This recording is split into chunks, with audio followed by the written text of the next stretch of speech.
Hi everyone. Today I'm going to be doing a video on potentially gauging some interest for a readathon for Jewish American Heritage Month, which would be next May of 2025. Obviously, May is coming up very soon, but you can't like put a readathon together at the last minute, and I don't know if anyone would want to be, co-host, or just how many people would want to participate. And also, it's probably, good like booktube etiquette to put together a list of like suggestions and stuff, so when you do your like official announcement video for the readathon and inviting people to join in, you can suggest, oh, if you don't know what you can do for this prompt, here are like maybe like 5-10 books or whatever, some authors you could check out for that. And obviously I have a lot of prompts I came up with, and most readathons only do I think maybe 4 or 5 prompts, so I did generate a lot of prompts for potential future redos of this readathon. If anyone is interested in that, I just took a bunch of notes and stuff with my lovely new cat ballpoint pen, just as I love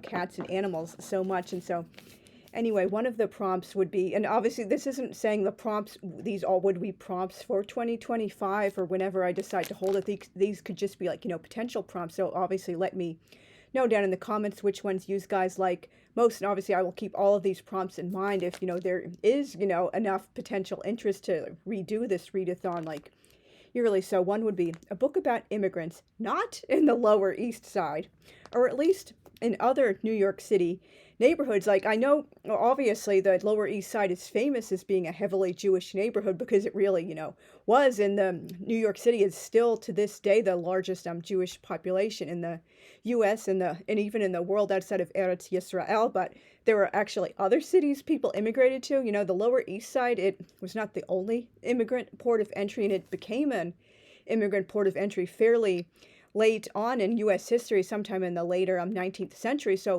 before that, and even when the Lower East Side was, an immigrant port of entry, people were entering through, let's say, Boston, Philadelphia, where some of my own ancestors came in, I believe in the 18th century sometime, maybe early 19th. They went through Baltimore, Charleston, New Orleans, and obviously on the West Coast, Angel Island and San Francisco, and just, a bunch of other different ports of entry. And a number of immigrants did do, initially they came through Canada, and then they went through into the U.S. So there's all these, different stories you could tell. And there was even a movement. This is why Golda Meir's family ended up in Milwaukee, because when they first immigrated from the Russian Empire, because there was this movement of fairly upper class assimilated German Reform Jews who they were kind of a little bit mad because there were so many Eastern European Orthodox immigrants in their city, and they just felt oh, we're above those religious people who are still clinging to old world customs and not dutifully becoming secular and assimilated like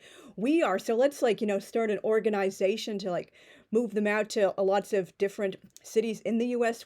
that also have large Jewish communities. So Milwaukee was one of those cities they were ferreting people out to when they immigrated. Obviously, most people continued staying and even initially living in New York City, so they kind of failed. But there were many, many more places in the U.S. besides New York City, and even in New York City besides the Lower East Side where immigrants lived. And obviously think beyond Manhattan too, Brooklyn, so many different neighborhoods Cobble Hill, Park Slope, Brighton Beach, or Queens, Queens Village, Astoria, Jamaica, things like that, and the Bronx, Riverdale, and of course Staten Island, which many people insult and say it's not really part of New York City. So you just think outside of Manhattan, or maybe even people moved uptown after they got success. They moved to Westchester County or parts of Long Island, Connecticut's Gold Coast. So just use your imagination for that one, and they're obviously I'll come up with a list of nice books like that. And a book about Sephardim. The Sephardic Jews are originally from Spain and Portugal. They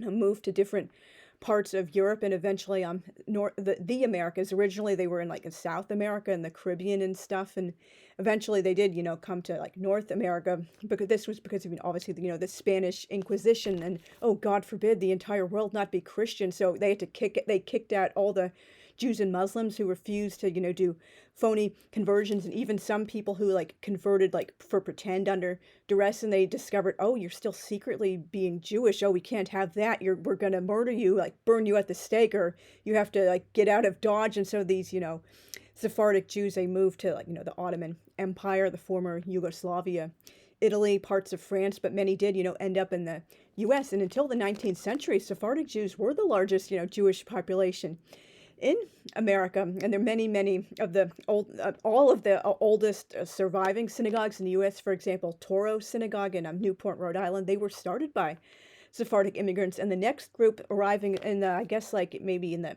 1830s or so, they might have started like early first half of the 19th century, were the above mentioned secular assimilated German Reform immigrants. And then finally in the late 19th century, we started seeing a huge influx of like people from the Russian Empire, like Poland, the Pale of Settlement, who were Orthodox. So obviously the demographics, changed a lot in that. And I would love to see a book about them set in the colonial or the Federalist era. That would be another great prompt. When Charleston, South Carolina had the largest Jewish community in the U.S., which it had the largest community until like 1830. Many people might not realize that because they think, oh, New York City, that's, the default aesthetic, but no, it isn't. And on that note, another good prompt would be a book about like Jewish life in the South. I know some people are like, oh no, I can't read anything about the South. That's like horrible. But like, guess what? Not all Southerners were slave owners. And even if they were, you have to, a lot of just like, take everything in historical context instead of saying, oh, they were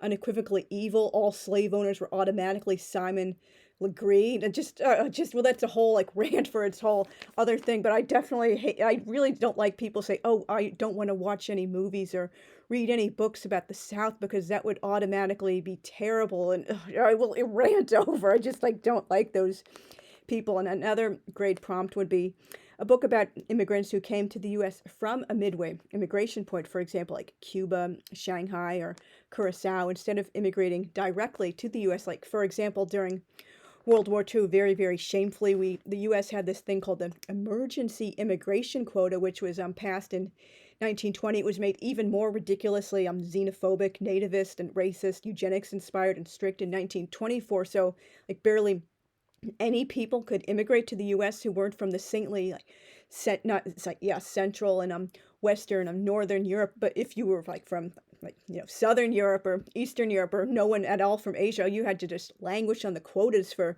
years because horrible. Oh, that would be just bad if we lived among too many immigrants who were refusing to become nice, white and delightsome, whitewashed, all American, secular and assimilated people. So a lot of people were fortunately able to get, visas and stuff for these other places. Particularly a lot of Jewish immigrants found safe haven in Latin America during the Shoah, and Shanghai was also famous as hosting a lot of people because Shanghai and Curacao at this time, you did not need an exit visa to go there or a job lined up either. So a lot of people found refuge in those places. And then, after World War II, maybe they just felt like, oh, we'll have more opportunities in America, or there are relatives or friends who already have been there for a long time who are getting permission for us to come, and they're doing humanitarian family reunions. And they did, President Truman did relax the disgusting emergency immigration quota a little bit to allow a lot of refugees to come to come to the U.S. from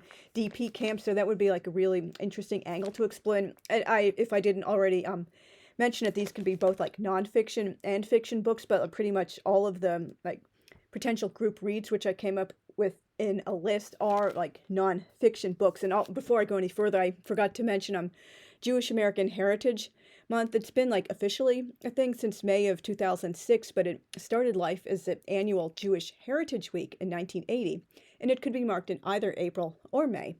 And it was officially proclaimed for the entire month of May, as I said, in 2006 by George W. Bush, whom I found out while doing genealogical research a few years ago. Surprise, surprise! He's one of my distant cousins. One of my 11 great-grandfathers is a common ancestor with him. So not that he and his father are not among the presidents I'm most thrilled to be related to. But you can't pick your family. And so anyway, another prompt would be a book about Mizrahim, who are the Jews from the Swana, the Southwest Asia, the North Africa, the Middle East. There were a huge amount of Jewish communities in places like Iraq, Algeria, Iran, Tunisia, Morocco, Georgia, just Egypt, so many different places in that corner of the world. Afghanistan, believe it or not, Yemen, just there was even a Jewish community in Saudi Arabia until Muhammad, ethnically cleansed and committed genocide against the Jews and the Christians as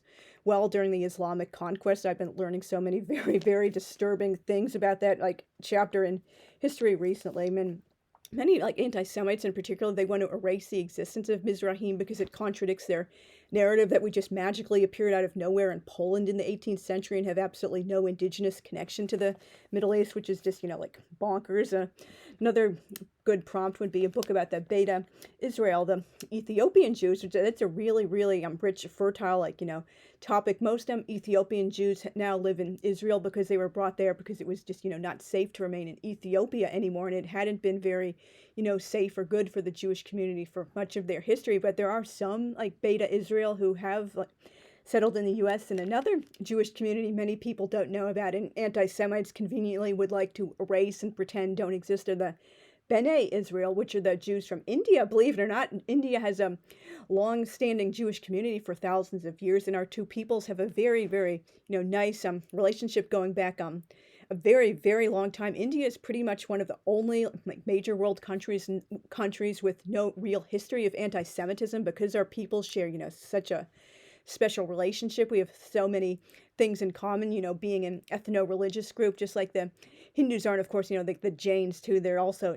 native to India, and the Indians are really, really good, wonderful allies of us today. I really, really do appreciate them, and Hinduism is a religion which I feel, closest to after my own. Another prompt I came up with, maybe read a book about a summer resort that is not in the Catskills because, I like to, but not bash, just like, break stereotypes and say, like, just because this is the trope or the cliche or the thing most people know about or know about the best, it doesn't mean it was the only thing. Think outside of the box and learn something new. Like for example, like many Jews did not actually live in the New York City area, so why would they, like, drive or take a train all the way to the Catskills when they could go to a place closer to home? Like, for example, in Vermont, there were a number of, like, Jewish-owned skiing resorts and summer resorts, or in the Berkshires where I used to live, in Connecticut, like the Midwest, and California, and I imagine, like, Reno and, like, Las Vegas, they would probably have had some, like, Jewish resorts because, unfortunately, during this era of time and for much of the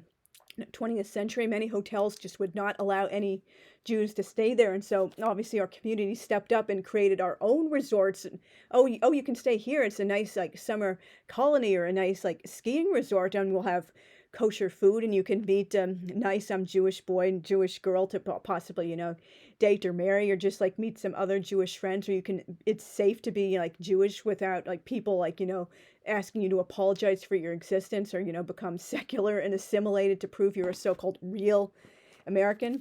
And another prompt would be the utopian farming movement, which began mostly from Eastern European immigrants in the late 19th century and lasted until about World War II. Unfortunately, most of these communities ultimately failed, but some did, go on to become successful. And that's just something I really, really like. I mean, in reality, I'm probably too lazy to do the farming lifestyle. You have to get up at, like, 4 or 5 in the morning to milk the cows and do the beehives and muck out the stalls and stuff. But that is still, a daydream I have. It would be really nice to live on a self-sufficient farm or kibbutz, particularly if there's an actual community there and you're not, like, isolated from the town and you're basically on your own with your, like, family or maybe a couple of friends who live nearby, an actual, farming village. That would be, like, one of my dreams come true, to live there. And I'm sure there are at least, a couple of books about that, like nonfiction as well as fiction. And if there aren't, like, I encourage you guys to write some. Another good prompt would be the Baal and Baalat Teshuvah movement. Baal is male, Baalat is female, because Hebrew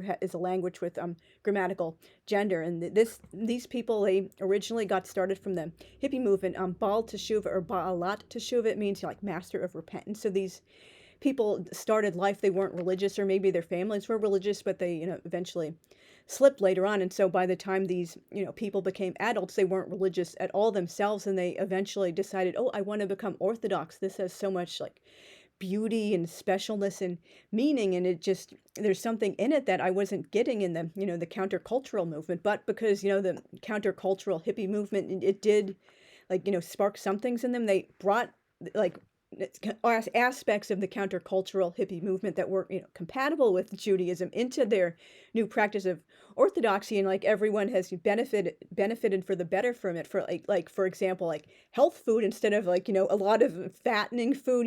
Traditionally a lot of like Ashkenazic Jews eat like schmaltz, which is like chicken fat or goose fat, are just really foods that aren't necessarily so healthy. And because hippies are all about health and working out and stuff, they brought these like really good like better diets and concerns. And maybe like a little, some Orthodox Jews do practice yoga. It's not, some people think, oh, yoga is terrible, it's satanic. No, it's not. It's just like stretching. No one says you have to like do the Hindu aspect of yoga. So many Orthodox Jews also do like yoga and like meditation. Again, this does not have to conflict with Judaism. Just like look closer into it, and that would be something really interesting. I do hope I find some books about the Ba'alat Teshuvah movement that are fiction as well as nonfiction. That would really be something I would look forward to doing as a prompt. And book, of course, this would be like a given for a prompt, a winner of a Jewish book award. And I looked up all the book awards, and some of them are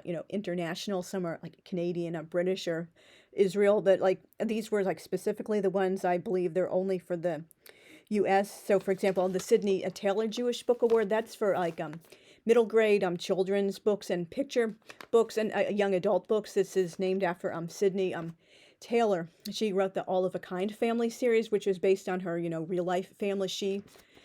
Like all of the girls are based on her sisters, and she was Sarah, the middle sister. Her birth name was Sarah, and this is just like a really classic book series. I don't think it's necessarily aged like as well as some other books, but I do really highly recommend them. And so obviously this book award for children's and young adult books is named after her, and that's one of my dream goals to win, to eventually win that award someday too, for some of my own books. Then there's Edward Lewis Wallant Award, the National Jewish Book Award, the Ribelow Prize, the Sammy Rohr Prize for Jewish Literature, a Sophie Brody Award.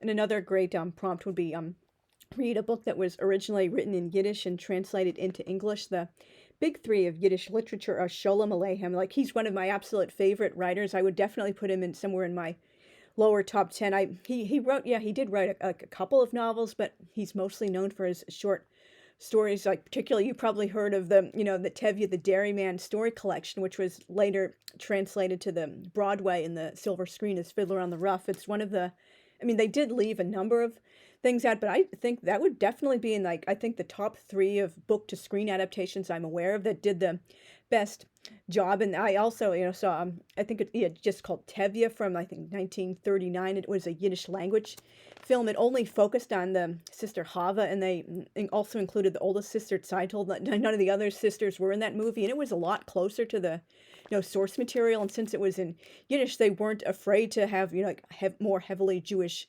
content in the show. Like in the book, Hava divorces her husband and comes back to her people. That's obviously not in the Hollywood version, but it is in the Yiddish language film. And the other two in the Yiddish big 3 are Mendele Mocher Svorim and Isaac Leib Peretz. And other Yiddish writers that are well known were Isaac Bashevis Singer, who won the Nobel Prize in Literature. I would highly recommend him. His brother Israel Joshua Singer also wrote some books. And then there's Sholem Asch, fairly well known, and a lot of Yiddish writers also wrote plays and poetry. I would have to look more into that and come up with the list of prompts. And that's another potential list of some prompts for like this next year or other future readathons. Read a play or poetry or a memoir or a journal diary published by someone in the Jewish community. I haven't read nearly enough plays since I graduated school. That's just not, I don't think that's something a lot of people seek out to read unless that's something they're already interested in. So that would be a great prompt. Like, this would be a lot harder to find a book or poetry or anything that was originally written in Ladino, which is also called Judeo-Spanish. It's just like, there was literature in it, but not a lot has been translated, and it's just, many people just don't know about that language nearly as much as Yiddish. And also, like, the Yiddish thing was important to me because Dara Horn, who wrote an excellent, deliberately provocatively titled essay collection, People Love Dead Jews, she said more people can name 3 death camps than they can name 3 Yiddish writers. And so that's just, really something to think about it, more prompts would be a book with Hasidic characters, modern Orthodox characters, people in the Reform movement, the conservative movement, the Reform movement, the Reconstructionist movement, New Age Judaism, and humanistic Judaism. If you don't know about humanistic Judaism, they're actually atheists. That's their like statement of belief. So they like do their Jewish peoplehood in very very different ways than most of us are used to. And potential group reads, the above mentioned People Love Dead Jews. I have a whole past video on that from a few years ago, as well as a blog post, like her theory, which she brilliantly, like, tragically proves. Many people, like, they love us when we're dead. Oh, the Holocaust is a lesson, a feel-good lesson about loving everyone and man's generic inhumanity to man. It wasn't at all uniquely Jewish. And that's, unfortunately, she proves why many people, like, they prefer reading something like Anne Frank's diary. Of course, no respect to her at all, but because her diary does not deal at all with concentration camps or anything beyond being in hiding. And she unfortunately like ended her diary before she met people who really were not so good at heart. And so like many like Gentiles feel, oh, this is something I can feel good about liking. It doesn't have any rage or bitterness at what actually happened to her. It doesn't deal with the ugly reality of Auschwitz. And Ms. Horn writes an imagined obituary for her, imagining she survived the Shoah and lived into her 90s, and talks about, oh, she was unable to find publishers and success for her biting, like, angry memoirs about surviving the Holocaust. And like for the rest of her career she wrote heavily Jewish books, and people weren't really into them. But just just food to think about. And just so many like the heritage sites in many places that used to have large, thriving, vibrant Jewish communities, and they never mention why these places don't have the Jewish communities anymore, because we were driven out by pogroms and ethnic cleansing and stuff. And another really interesting read, I've read this, The Rebbe's Army by Sue Fishkoff, about the Lubavitcher Rebbe who passed away in 1994. But the Chabad movement is still very active all over the world. Like almost no countries like are without a Chabad, and maybe they'll probably even be on Mars and the moon someday if we ever terraform them. And they're just such lovely, warm, welcoming people. And this was a really like cool book I saw recently. I would really love to buy it. Ambivalent Embrace by Rachel Cranston, which is about post-war suburbia and how it like really hurt the Jewish community. We were like taken away, not really taken away, but like moved away from the cities where we had like walkable neighborhoods, in touch with our little Jewish enclaves. And like being in suburbia, it eventually necessitated like driving to shul on Shabbos instead of keeping the religious commandments. And it was opened the door to more and more like assimilation and becoming secular, and a higher intermarriage rate and things like that. So it was like a double-edged sword. These people, like, they wanted to become like more like authentically American, but at the same time they felt like we're losing what makes us unique. We're losing our Judaism because we're moving to suburbia and away from the cities. And this is another interesting potential group read, Our Crowd: The Great Jewish Families of New York by Stephen Birmingham. It's about German immigrants who came to New York in the 19th century, and they built large fortunes, were able to move out of the Lower East Side to like uptown, the Park Avenue, the Upper East Side, Upper West Side. But unfortunately, Mrs. Astor's precious like the 400, they wouldn't let these like Jews into their like social circle, so they had to create their own like social circle for the German Jewish community, which that would be really fun to read about. And The Grandees, America's Sephardic Elite, also by Stephen Birmingham. Of course, like about the Sephardic community in the U.S. And I read this one many, many years ago. I think it probably was like 1998, 1999, in my late teens. World of Our Fathers by Irving Howe, which is about the Eastern European Orthodox immigrants to New York City from like about 1880 until like 1920. Whatever. And unfortunately, a lot of that world has slipped away. It was slipping away even when he wrote the book back in like the 60s or the 70s, and now it's pretty much almost gone. So many people are just like secular and assimilated, but fortunately people are coming back. And I wrote a previous blog post about this. I'm still so overdue to make a video based on it. A Bintel Brief, which is like a collection of letters from the real life Bintel Brief feature of Vorwärts, which is now the Forward in English, a Yiddish language newspaper. It's just like an advice column. People are asking the editor for like so many things like, oh, my spouse is addicted to television, or my husband deserted me after we immigrated, or my husband won't shave his beard and that means people aren't going to hire him because it's 1910 and people are still legally allowed to discriminate, and just things like that nature. And this book really would be an interesting group read. Or just and of course I should have mentioned, like, any of these potential like group reads or like prompts, they can overlap with one another, so you obviously don't have to feel limited to like just those things. Like, you could just like do one representing like three different ones, like Cleveland Jews and the Making of a Midwestern Community, which is an essay collection by many different people. And again, so many people need to think outside of, oh, New York City is the only like Jewish community worth anything. Guess what? Cleveland has long been one of the Jewish communities in the U.S. with a large, like, vibrant community, and people.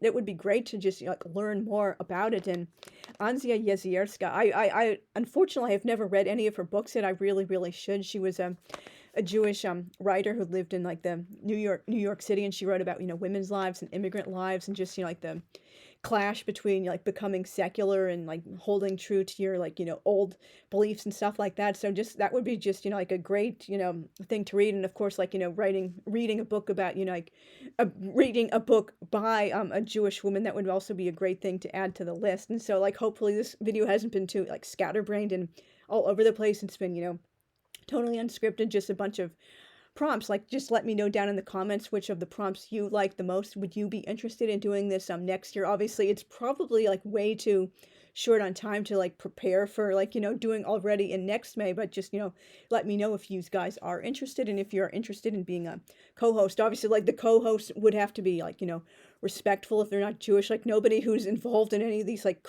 stupid like tokenistic fringe groups, like the ones like marauding through the Ivy Leagues right now with their little like pro-Hamas tent cities. So obviously just like let me know your thoughts down in the comments. And thank you guys very much for watching, and I will see you soon. And don't forget to subscribe if you haven't already. Bye.